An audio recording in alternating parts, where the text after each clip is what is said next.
네, 다시 한번 인사드리겠습니다. 정익중입니다. 오늘 먼저 이제 발표 기회를 주신 초록우산 어린이재단의 이재훈 회장님께 감사드리고요. 귀하게 자료를 모아서 제일 먼저 연구할 기회를 주신 아동복지연구소 이필영 소장님, 그리고 자료 분석을 도와주신 이수진 팀장님, 발표하기 전에 우리 같이 검토해준 우리 이화여대 사회복지학과 박사과정 선생님께 먼저 감사를 드립니다. 하루는 인생의 축소판이라고 합니다. 하루를 어떻게 사는지가 보통 인생을 어떻게 사는지의 표본이라고 생각하고요. 인간의 수명을 80년에서 90년, 100년 이렇게 연 단위로 우리 제일 많이 얘기하는데, 이거를 하루 단위, 일 단위로 생각하면 우리가 3만 일에서 3만 6천 일을 살고 있습니다. 여러분들은 그 하루하루를 어떻게 보내고 계신가요? 저희가 이 하루하루를 어떻게 보내는지가 너무너무 중요하기 때문에 저희가 이렇게 왔고, 이 일상에 이렇게 크게 영향을 미친 사건이 코로나19 이전에 있었을까 이렇게 생각을 해봅니다. 물론 저희가 그 전후 세대이기 때문에 전쟁보다는 못하겠지만 전쟁 이후에 이런 사건이 있었을까? 그런 얘기 하시는 분들도 있을 것 같아요. 오일 쇼크나 IMF 경제 위기나 아니면 금융위기나 이런 것들을 얘기하시는 분들이 있을 텐데, 그거는 주로 이제 경제적 측면에, 그리고 이 취약계층에 더 많이 영향을 미쳤다면, 이번 코로나19는 전방위적으로 영향을 미치고 있고 모든 계층에게 영향을 미치고 있어서 굉장히 큰 사건이 아닌가 이렇게 생각이 됩니다. 저는 그 중에서 아동에 대해서 관심이 있습니다.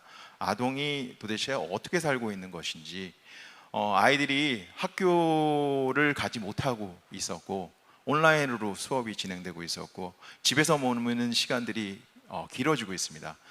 이렇게 큰 변화가 있었을 때 아이들이 도대체 어떻게 살고 있는지, 그게 오늘 발표의 주제입니다. 오늘 주제는 이렇게 목차는 문제 제기부터 결론 및 제언, 이런 순서로 진행이 됩니다. 제가 정신이 없어서 저는 1월 초에 중국도 다녀왔습니다.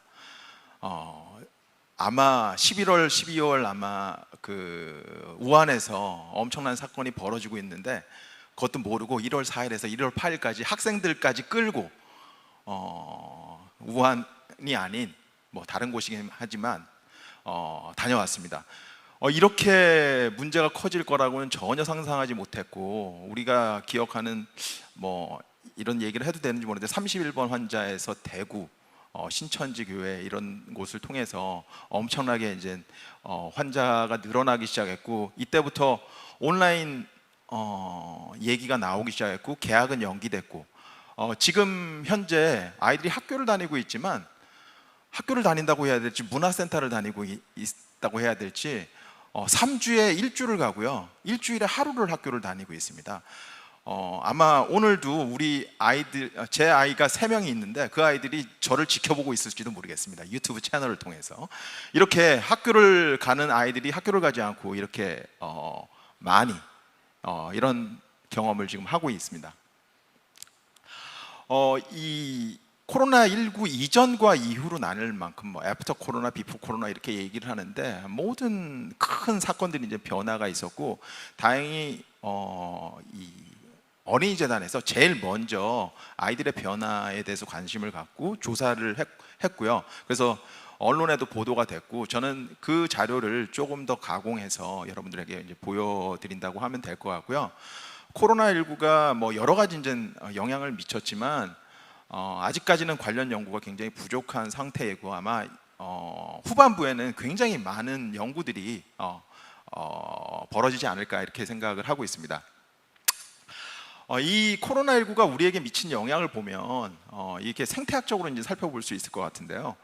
그러니까 중국 사람들은 우한 사람들을 차별하고 있고, 한국 사람들은 중국 사람들을 차별하고 있고, 유럽이나 미국 사람들은 아시아 인종을 차별하고 있습니다. 이런 차별과 낙인 문제 굉장히 심각하고요. 그리고 이런 기초 서비스의 중단이라든지 접근 제한이라든지 부족한 자원에 대한 경쟁이라든지 생활고의 문제라든지 이게 가족의 스트레스로 가고 부모에게 굉장히 큰 영향을 미치게 됩니다. 부모에게 이제 부모나 보호자에게 영향을 미치게 되면 이게 아동 방임이나 학대 그리고 가정 폭력, 아이들의 스트레스가 늘어나는 문제 그리고 이게 아동 발달을 전체적으로 이제 저해하는 이런 상황으로 연결되게 됩니다. 이게 실제로 이제 그 아동 학대 사건이 급증했다고 이렇게 나왔는데 이게 더 걱정이 되는 건 뭐냐면 가정 내에서 감춰져 있기 때문에 발견이 어려운 상황에서도 이렇게 아동학대가 늘었다는 거예요. 여러분들 천안 사건, 창녕 사건들 보시면 아직도 굉장히 아이들이 힘들게 생활하고 있을 것이라고 이렇게 예상이 됩니다. 그래서 이제 저희가 조사를 했고요. 모집단은 전국의 초중고 학생이고요. 초등학교 4학년부터 고등학교 2학년까지 조사했고 한국 리서치에서 조사를 했습니다. 그래서 한국 리서치의 패널 중에 비례할당 추출을 통해서 했고 1000명을 조사했고요. 표지 오차는 플러스 마이너스 3.1%입니다. 사회적 거리두기 상황이기 때문에 이 컴퓨터를 이용한 웹 조사로 진행을 했고요. 이게 조사 일시는 온라인 수업이 진행 이후에 이제 진행이 돼서 4월 13일부터 4월 24일까지 이렇게 진행이 됐습니다. 아까 전에 말씀드렸던 비례 추출 할당이라고 얘기했기 때문에 성별이라든지 그리고 학년이라든지 그리고 지역이라든지 이렇게 되어 있고요. 여러분들 지금 요 응답자 분포를 보면 성별로는 반반이고요. 학년별로는 쫙 비슷하게 되어 있고요. 그리고 권역은 7개 권역으로 나눠서 아동 수에 맞게 비례 할당을 했습니다. 그리고 이 패널의 특징은 이 취약한 아이들보다는 일반 아이들이나 약간 이 양부모가 있거나 아니면 경제적으로는 상중 계층에 조금 더 치중되어 있다는 점, 그런 점을 감안하시고 들어주시면 더 좋을 것 같습니다. 여러 가지 이제 문항들을 조사했는데요. 초록우라산 어린이재단은 지금 최근에 이제 계속 관심을 갖는 게 뭐냐면 아이들의 권장 시간입니다. 아이들이 적정하게 수면을 하는지, 적정하게 운동을 하고 있는지, 적정하게 공부를 하고 있는지, 적정하게 미디어를 사용하고 있는지와 관련된 그걸 하고 있고요. 그래서 수면은 취침 시간에서 기상 시간을 빼서 이제 구했고, 운동은 어떤 종류의 운동이라도 괜찮고, 공부도 어떤 형태로 공부도 다 시간으로 계산을 했고요. 미디어도 다양한 미디어 매체의 시간을 했고, 그리고 부모의 대화 시간, 친구와 만나서 노는 시간 이런 것들을 다 조사를 했습니다. 정서 발달의 측면은 아이들의 행복감을 조사했습니다. 오늘 뭐 주제이기도 하고요. 그리고 자아 존중감은 로젠버그의 자아 존중감 척도를 사용했고요. 아이들의 스트레스 그리고 미래 불안 이런 것들을 이제 조사했는데 이게 굉장히 분석이 많고요. 근데 이제 오늘 발표한 내용은 약간 의미 있는 내용들을 중심으로 이제 발표를 드리겠습니다. 그리고 정서학대를 했는데 저는 신체학대도 이제 넣고 싶었는데 아이들의 스트레스를 더 키울 것 같다 이렇게 해서 신체학대 부분은 안타깝지만 뺐습니다. 그래서 신체학대 부분 빼고 이제 정서학대를 연구했고, 그리고 또 부부간 갈등, 이제 가족 폭력과 관련된 문항을 이제 측정했습니다. 연구 결과는요, 그러니까 아이들이 코로나19 전후를 통해서 어떻게 일상이 변화했는지, 그리고 일상 변화가 아이들에게 어떻게 영향을 미쳤는지, 그리고 그런 변화가 아이들의 정서 측면에서는 어떻게 영향을 미쳤는지, 그리고 일상 변화에 어떤 아이들이 가장 취약했는지에 대해서 연구를 했는데요. 왜 슬픈 예감은 틀린 적이 없나요? 저희가 해보니까 여러분들이 예상했을 만큼 슬픈 예감대로 나왔습니다. 아이들의 일상이 굉장히 크게 변했고요. 그 일상이 변화가 큰 아이들이 더 큰 문제가 있었고, 정서 발달 측면에서도 가장 문제가 많았고, 그리고 일상 변화에 가장 취약했던 아이들은 양부모보다는 그 외 가정, 한부모나 기타 가정, 그리고 경제적 계층으로는 하층 가정에서 더 취약하게 나타났습니다. 제가 왜 먼저 결과를 알려드리냐면 슬라이드가 워낙 많습니다. 빨리 따라오셔야 되고, 여러분들 슬라이드를 보시면서 그냥 조금씩 이렇게 금방금방 따라오시라고 먼저 결과를 먼저 말씀을 드렸습니다. 먼저 일상이 어떻게 바뀌었는지를 말씀을 드릴 텐데요. 수면 시간 늘었습니다. 이건 좋은 사인이고요. 그리고 공부 시간, 우리나라 아이들이 제일 공부를 많이 해요. 근데 공부 시간이 또 늘었어요. 그리고 운동 시간은 감소했고요. 그리고 특이하게 미디어 시간이 엄청나게 늘었습니다. 뭐 예상할 수 있는 일인데 아마 이게 온라인 수업, 그러니까 온라인 공부하고는 구분을 했는데 온라인 수업 전후로 저희 아이들도 그 공부한다 그러면서 앞뒤로 유튜브 보고 막 이런 거 하거든요. 아마 그래서 이 미디어 시간이 엄청나게 늘어난 게 아닌가 이렇게 생각이 됩니다. 그래서 이런 일상의 변화가 아이들에게 긍정인가 부정인가 이런 것들을 이제 살펴봤는데요. 그거 전에 그러니까 어린이재단에서 지금 계속 조사를 하고 있는 게 뭐냐면 권장생활 시간, 아까 전에 얘기한 것처럼 아이들이 적정하게 자는지, 적정하게 공부하는지, 적정하게 운동하는지, 적정하게 미디어를 사용하는지, 이거는 아동 발달과 아동 권리 측면에서 국제적인 기준이 있는 자료를 이제 활용한 거라고 이렇게 생각하시면 될 것 같습니다. 그래서 그것을 기준으로 해서 적정이 있고 과소가 있고 과다가 있고 이렇게 구분을 했다라고 이렇게 생각하시면 될 것 같습니다. 기준은 뭐 아이들이 나이가 들면 들수록 수면 시간이 적어지는 건 맞고요. 공부 시간은 많아지는 게 맞고, 운동 시간은 연령과 상관없이 1시간 이상을 해야 된다는데 저희가 요거는 적정을 하는 아이들이 많이 없었어요. 그리고 권장 미디어 시간은 영유아는 1시간이야, 나머지는 2시간 이하인데 이것도 제대로 맞추는 아이들이 한국에서는 많이 없었습니다. 그래서 이렇게 국제 기준과 아동 권리 이런 것들을 맞춰서 저희가 권장 시간 기준을 만들었고요. 먼저 이제 수면 시간인데, 수면 시간 보시면 권장 수면 집단이 증가했습니다. 이거는 굉장히 좋은 사인이고요. 근데 이제 좀 그 걱정스러운 사안은 뭐냐면 예전에는 과다 수면이라는 게 없었어요. 그런 아이들이 우리나라에서는 존재하지 않았는데 그런 아이들이 좀 늘어났어요. 과다 수면이 신체적으로 건강할지는 모르겠지만 정서적으로는 굉장히 문제인 경우가 많았습니다. 지금까지 사례에서 보면. 그래서 그런 거를 이제 특징으로 보실 수 있을 것 같고, 그러니까 고등학생들이 주로 이제 권장 수면을 못했죠. 근데 이제 이 코로나 후에는 앞이 저쪽 변이 코로나 전이고 요 저쪽에 있는 게 코로나 후, 전후를 잘 비교를 해보시면 권장 수면이 제일 적었던 그룹이 고등학생이었고, 그래도 급증했던 것도 어떻게 보면 고등학생 이렇게 나타났습니다. 그리고 공부 시간, 제가 말씀드렸던 건 우리 아이들은 거의 대부분 과다 공부를 하고 있어요. 과다 공부인데 안타깝게도 코로나19 이후에 과다 공부하는 집단이 더 늘었습니다. 특히 누가 늘었냐면 공부 잘하는 아이들이 과다 공부를 더 많이 해요. 이게 이제 교육 격차의 문제로 연결되겠죠. 그러니까 열심히 하던 아이들은 코로나 전과 후가 달라지지 않아요.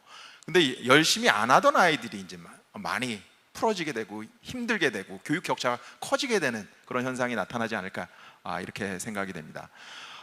이 공부 시간 측면에서도 초등학교 아마 그 과다 공부하는 비율이 고등학생에게서 제일 많았었는데 코로나 후에도 고등학생이 제일 많습니다. 그래서 이것도 학교 급별로도 굉장히 다르게 나타나고요. 운동 시간 측면은 권장 시간을 하는 비율이 이제 줄 것으로 나타났습니다. 예전에는 39.1%인데 21.3%로 줄었으니까 반수가 줄었다라고 이렇게 얘기할 수 있을 것 같고요.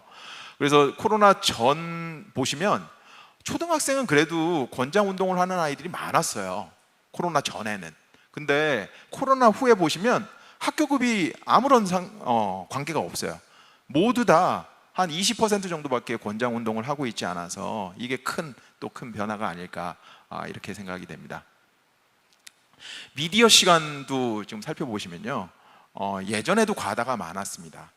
근데 지금 보시면 코로나 후에 93% 아이들이 과다하고 있다라고 이렇게 할 정도로 미디어 사용이 늘어나고 있습니다. 그래서 이 부분에 대해서 저희가 좀 걱정이 되는 부분이 있는데요. 돌봄자가 없는 경우 더 미디어를 더 많이 사용하는 것으로 이렇게 나타났습니다.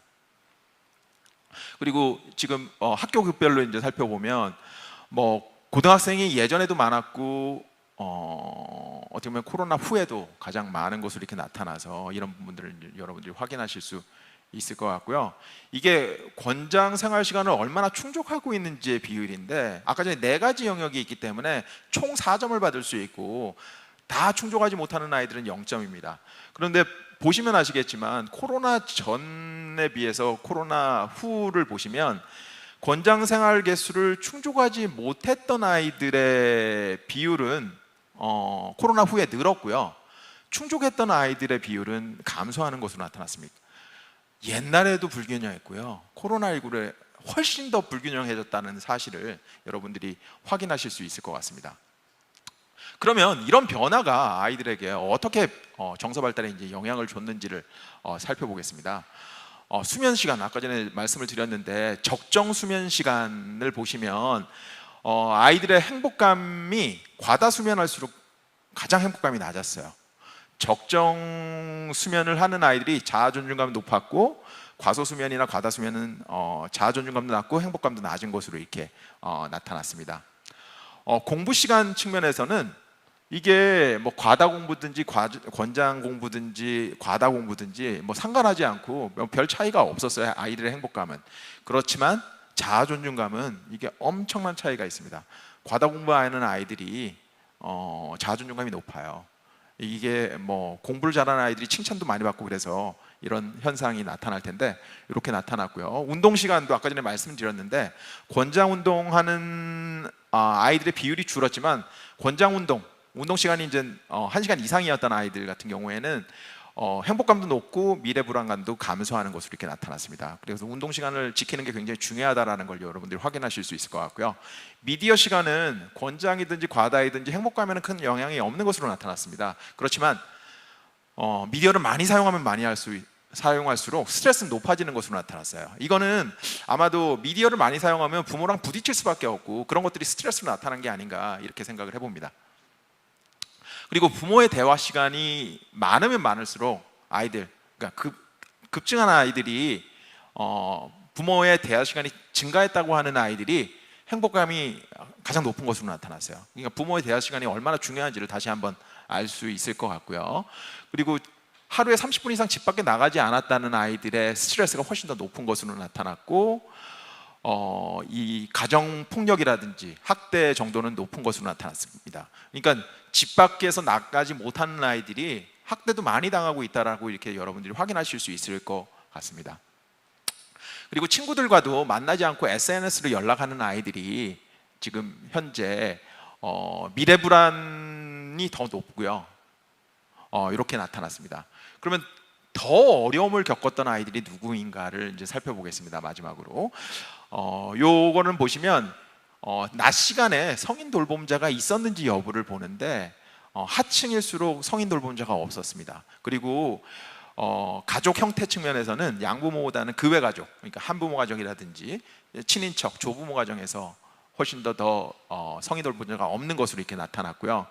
그리고 식사를 챙겨주는 경우도 하층에서 더 못 챙겨주는 경우가 많았고 그외 가족에서 더 못 챙겨주는 경우가 많았습니다. 그러니까 취약한 아이들이 이제 경제적 측면에서는 하층이 많았고 가족 형태 측면에서는 그외 가족, 그러니까 양부모가 아닌 가족에서 더 많은 것으로 이렇게 나타났습니다.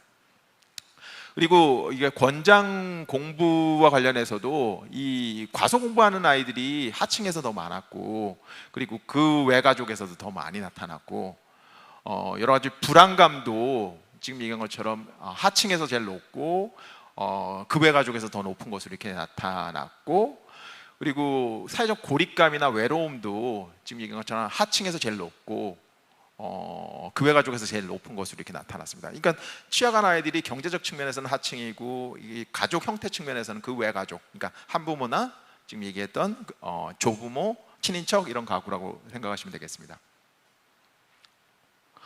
그리고 이 학대 정도도 지금 보시면 하층에서 제일 많았고 그 외 가족에서는 뭐 양부모 가족이든 그 외 가족에서는 큰 차이가 없는 것으로 이렇게 나타났습니다. 도대체 아이들이 왜 더 위험해졌을까?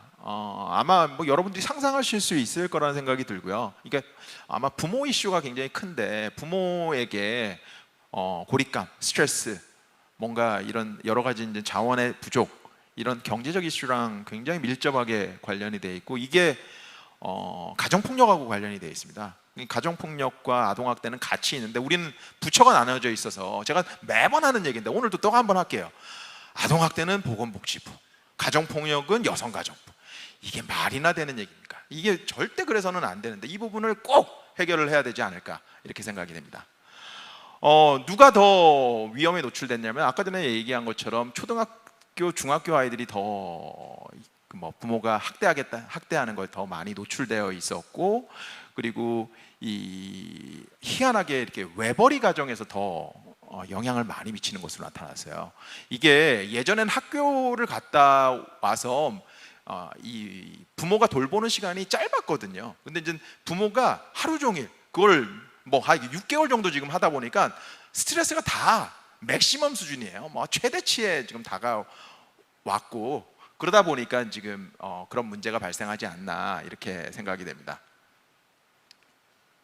그래서 지금 얘기한 것처럼 학대와 가정폭력이 같이, 그러니까 그러니까 학대가 많은 곳에서 가정폭력이 많았고, 가정폭력이 많은 곳에서 학대가 많았습니다. 그래서 이런 것들을 이제 같이 살펴보는 그런 것들이 굉장히 중요하지 않을까 이렇게 생각을 해봅니다.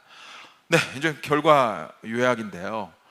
코로나19 상황에서 사회적 거리두기가 일상화되면서 아이들의 일상의 변화가 굉장히 커졌습니다. 보셨지만 수면 시간이 증가했고, 공부 시간도 증가했고, 운동 시간은 감소하게 됐고, 그리고 미디어 시간은 급증하게 됐습니다. 이게 뭔가 일상의 불균형을 만들어냈고, 이것과 직접 관련된 게 돌봄의 공백이랄지, 일상의 불균형이라든지, 아이들의 가정 내에서의 불화랄지 이런 것들이 연결되고, 이게 아이들에게 정신건강이나 학대나 이런 것들이 연결되는 고리를 아마 여러분들이 지금 살펴보실 수 있었던 것 같습니다. 근데 저희가 이제 조사는 못했지만 전 더 걱정인 게, 지금 사회적 거리두기가 우리가 가장 취약하다고 생각하는 가정의 보호 아동에게는 사회적 배제의 형태로 코호트 격리 상태예요. 아이들이 예전에는 놀러 가는 곳도 많고 자원봉사자도 많이 오고 그랬는데 지금은 그러지 못하고 있는 상황이라서 지금 그 양부모 가족에서 자라는 아이들도 이렇게 힘든데 가정의 보호에서 자라는 아이들은 도대체 얼마나 더 힘들지를 상상하기가 어렵습니다. 네, 그래서 이제 결론 및 제언입니다. 계속 시간 체크를 하셔가지고 불안한데 하여튼 시간 맞출 수 있을 것 같습니다. 재난 시기에 이렇게 여러 가지 불균형을 보면 아까 보셨던 것처럼 정서 발달이나 행복에 크게 저해하는 요인으로 이렇게 나타났습니다. 그래서 그 시기에 그래도 수면을 유지하고 운동 시간을 유지하는 것들이 얼마나 중요했는지를 이렇게 하기 때문에 사회적 거리두기 시간이라도 운동은 하게 할 수 있을 것 같거든요. 따로 떨어져서. 그래서 그런 것들을 할 수 있게 좀 만들어주는 게 굉장히 중요하지 않을까 이렇게 생각이 들고요. 아까 전에 보셨지만 취약한 가정의 아이들에게서 훨씬 더 어려움이 가중되는 걸 확인하실 수 있었습니다. 사회 계층으로는 하층, 그리고 양부모 가정이 아닌 가정, 이런 경우에는 훨씬 더 최우선적으로 차별적으로 이렇게 개입하는 것들이 좀 필요하지 않을까 이렇게 생각을 해봤고요. 가정폭력과 아동학대의 위기가 증가하는 것들을 이제 보셨습니다.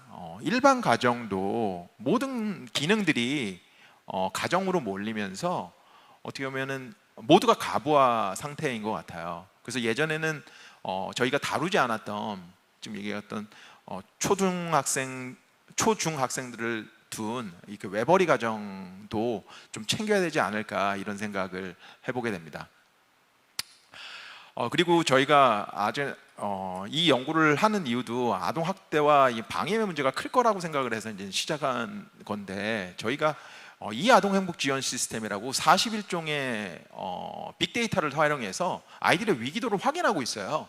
근데 그거를 적절하게 사용하지 못했거든요. 이번에 창년 사건도 이 아동 행복 지원 시스템에서는 찾아냈어요. 근데 찾아냈음에도 불구하고 방문하지 않아서 여러 가지 이제 문제가 생겼기 때문에 이런 것들을 발굴도 강화하고, 이게 사람만 많았으면 충분히 아이들이 찾아낼 수도 있었고 뭔가 서비스를 제공할 수 있었을 것 같습니다. 그리고 이런 그 사회적 거리두기 상황에서 서비스를 어떻게 해야 될지에 대한 고민, 저는 전화든지 줌이든지 다양한 방법을 통해서 할 수 있는 방법들을 좀 고민해야 돼. 그러니까 지금 사회복지사에게 가장 창의적인 게 요구되는 시기가 아닐까 이렇게 생각을 해봅니다. 그리고 돌봄 공백인데요. 이게 돌봄 공백은 돌봄 정책만으로 안 된다는 걸 이번에 확인한 거예요. 이제 노동 정책하고 같이 가야 되고, 오늘 동서대학교 김영미 교수님이 아마 얘기를 좀 뒤쪽에 해주실 텐데, 뭐 재택근무랄지 가족 돌보미라든지 근무 시간 단축이라든지 이런 것들을 함께 추진할 수 있도록 해야 되는데, 가장 취약한 사람들이 이걸 이용하지 못해요. 그래서 일하지 않더라도 이런 특별한 시기에는 적극적으로 경제적인 아니면 시간적인 지원들을 할 수 있는 방법들을 좀 고민해 봐야 될 것 같고요. 이 사진을 보시면 제가 왜 노르웨이와 캐나다는 총리가 나와서 어린이들에게 코로나19가 이런 거고 어떻게 해야 되고 이렇게 하지 않느냐, 우리나라는 왜 아이들에 대해서 존중하지 않느냐라고 막 성토하고 다녔더니, 다행히 정은경 본부장님이 나오셔서, 저희 뭐 요즘에는 거의 영웅이시잖아요, 나오셔가지고 어린이 특집 브리핑을 했습니다. 저는 이게 왜 중요하냐면 굉장히 불안한 상황이거든요. 부모도 불안하고 모든 사람들이 불안한 상황에서 아이들 눈높이에서 철저하게 설명해 주는 게 굉장히 중요하고, 이게 사회와 어른이 아이들을 존중하고 있다는 걸 보여주는 거예요. 그런 걸 좀 자주자주 이렇게 했으면 좋지 않을까, 이렇게 생각이 됩니다. 그리고 우리 지금 보셨지만 미디어의 문제가 굉장히 컸습니다. 미디어 사용 시간이 급증하고 있는데, 이게 온라인 유해물이 엄청나게 많거든요. 그리고 디지털 성착취의 문제도 커질 수 있기 때문에 저는 부모가 다 할 수 없어요. 저도 아이들이 뭘 보고 있는지 정확하게 잘 모를 때가 많아요. 그래서 저는 사업자들의 자정 노력이 굉장히 필요해요. 근데 사업자들이 외국에 있는 경우가 많은데, 저는 뭐 아이들을 위해서라면 중국처럼 아주 강하게 뭐 제한도 하고 막 이렇게 했으면 좋겠습니다. 이렇게 사업자가 자정 노력을 할 수 있는 구조를 갖추는 것들을 좀 고민할 필요가 있지 않을까, 이렇게 생각하고요. 요번에 이제 사건을 보면서 아동 관련 서비스를 하는 사람들도 필수 노동자예요. 의료 인력만 필수 노동자가 아니에요. 그래서 이렇게 필수 노동자에 해당한 사람들의 삶의 질이 아이들의 행복한 삶에 영향을 많이 주기 때문에 이분들에 대한 관리가 굉장히 중요하고, 이분들도 어떤 아이의 부모님이거든요. 이 필수 노동자의 자녀들을 어떻게 관리할 것인지에 대한 고민들이 좀 필요하지 않을까, 이렇게 생각이 됩니다. 우리를 괴롭히고 있는 이 코로나19가 언젠가는 누그러질 거라고 이렇게 생각이 됩니다. 근데 이 바이러스가 우리에게 남긴 생채기는 쉽게 사라지지 않을 거라고 이렇게 예상이 됩니다. 여러분들 보셨지만 과다 미디어 그리고 온라인 수업 효과가 괜찮은 것인지, 아니면 운동장을 빼앗긴 아이들이 건강할 것인지, 그리고 새 친구를 만나지 못하고 학교를 개학한 친구들이 학교 적응을 제대로 할 것인지, 이런 아이들, 저는 이런 아이들을 종단적인 추적 관찰을 통해서 제대로 이제 확인할 필요가 있을 거라는 생각이 듭니다. 외국도 대공황의 시기, 대기근의 시기에 아이들의 발달에 대해서 종단적으로 확인을 했거든요. 우리도 이런 연구를 통해서 그런 아이들의 발달에 대해서 어떻게 보면 굉장히 아이들에게 큰 영향을 미친 사건이고, 이게 아이들의 삶에 큰 영향을 줬을 거라고 생각이 되기 때문에 그런 부분에 대한 종단적 추적 조사, 이런 게 좀 필요하지 않을까, 이렇게 생각이 되고요. 그 이유는 우리가 이런 사건들이 계속해서 발생할 가능성이 높습니다. 우리가 극단적 불확실성 시대를 살고 있는데, 다음번 이런 문제가 왔을 때는 훨씬 더 잘 다루게 되지 않을까, 이렇게 생각이 됩니다. 여튼 코로나19를 견뎌내신 여러분, 그리고 제 발표를 견뎌내신 여러분, 수고 많으셨고요. 항상 건강하시고요. 이것으로 발표를 마치겠습니다. 감사합니다.